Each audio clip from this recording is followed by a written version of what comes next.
Okay, so the Groyper War continues. If you haven't seen the clips of Dan Crenshaw at the University of Texas, I think it was, you really need to watch them because these clips expose the hypocrisy of the conservative movement really well.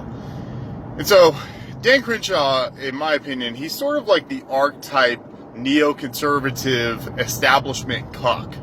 All right, this guy is promoting red flag laws. He promotes mass legal immigration. He supports wars for Israel. All of these bad things that we as paleo-conservatives oppose. But here's the thing, like the conservative establishment, they know, they're very smart.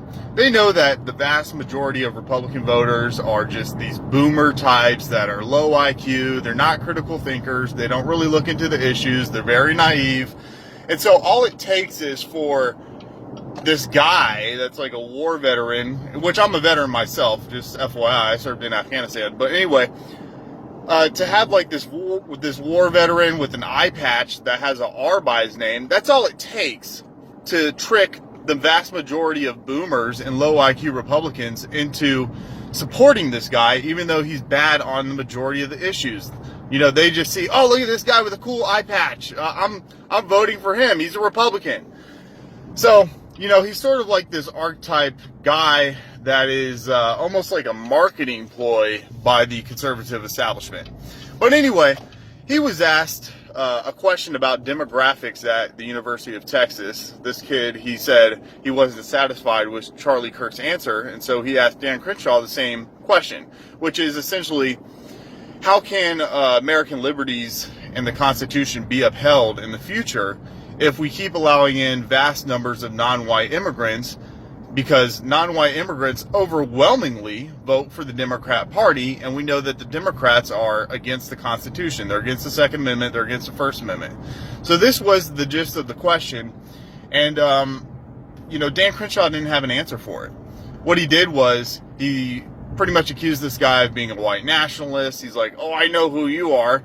And he gave this really lame milquetoast answer of, oh, I don't care what color you are. All I care is that you're red, white, and blue.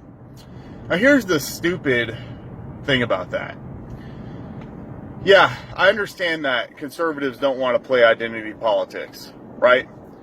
But in order for them to not play identity politics and for them to remain relative in the future, you have to convince vast swaths of minorities to not play identity politics.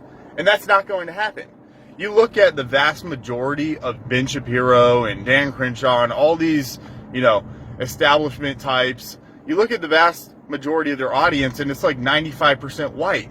Minorities aren't listening to them. And plus, it's so advantageous for minorities to play victimhood identity politics that they're not going to stop doing it. They're not going to stop doing it just because they want to be a red, white, and blue American. The only people who are listening to that message are white people. And all Dan Crenshaw and the establishment is doing is convincing white people to not defend themselves as a group, even though they're being attacked as a group by the left. I mean, we hear it constantly by the left of how evil white people are, how privileged we are, how we're responsible for all the ills of the world. All of these things, I mean, they attack us openly as a group, as white people. So it's only natural for white people to group up to defend themselves.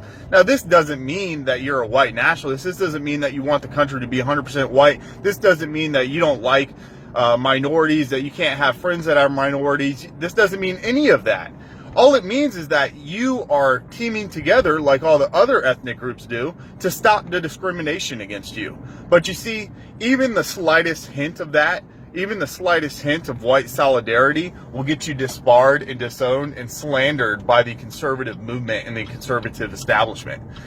So here's the thing. I mean, the conservative establishment, they have no answer for this. They have no answer for, you know, the demographic question. They have no answer for, you know, constitutional rights becoming irrelevant if whites become a minority in the future, even though they claim to uphold the Constitution. They have no answer for that. They also don't defend white people when the left attacks them.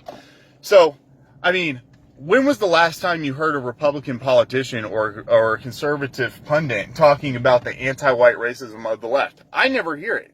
I hear them talk about anti-Semitism all the time.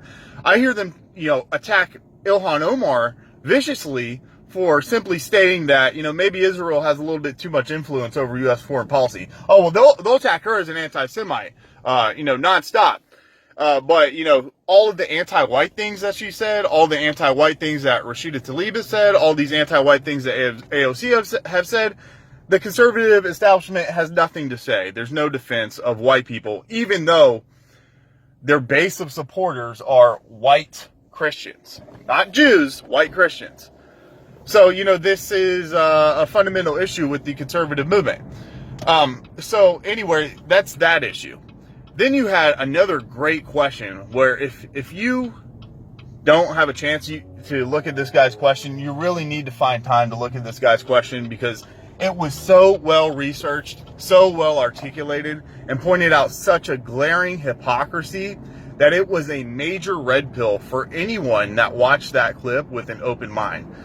And the guy essentially asked Dan Crenshaw how he can claim to support constitutional rights of, the First Amendment, upholding the constitutional rights of Americans, while simultaneously supporting these anti-Semitism laws, which make it illegal to boycott Israel or even to criticize Israel in some circumstances.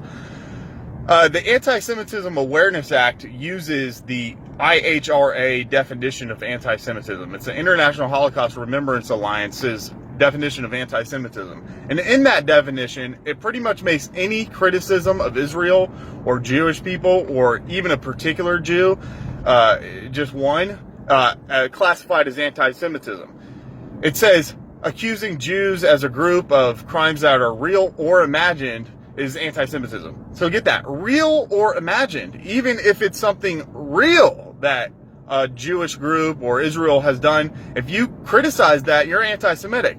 It also makes it, classifies you as an anti-Semite if you accuse Jews of having dual loyalty. So Jonathan Pollard, Israeli spy, you accuse him of having dual loyalty, well, you're an anti-Semite. So you see, this definition and these anti-Semitism laws are not only against the First Amendment rights of Americans, but they're also a threat to our national security, because it pretty much just gives Israel carte blanche, free reign to do whatever they want and have no fear of being criticized for it or facing any sort of repercussions. And so here's the thing. Dan Crenshaw and most of the other Republicans are willing to attack the First Amendment rights of their own constituents, of their own citizens, on behalf of the interests of a foreign power. And the reason why they're doing that is because they are getting a lot of money from this ethnic lobby in the United States that pays them to sell out their own people so that Israel can benefit from it. Now, in my opinion, that's nothing other than treason. That is treasonous behavior, and it needs to be called out. And the conservative establishment knows that they have no good answer for that. They know it's an illegitimate position to hold. So what do? They label you an anti-Semite. They label you a Nazi. They label you a white nationalist. They say, I know who you people are, and you have no place in the conservative movement. They don't want to debate these issues because they know that they lose. They know that their position is indefensible. So they just slander us. They use these left-wing tactics. They slander us as Nazis. They call for censorship like Sebastian Gorka did, and that's just their modus operandi. So, the Groyper Wars, we need to continue this because it's waking a lot of people up. And like I said, if you could look at that guy's clip where he asked Dan Crenshaw about the Israel thing, if you could look at how that guy articulated and formed his question and replicate that, we will wake the vast majority of conservatives up, and we will change the future.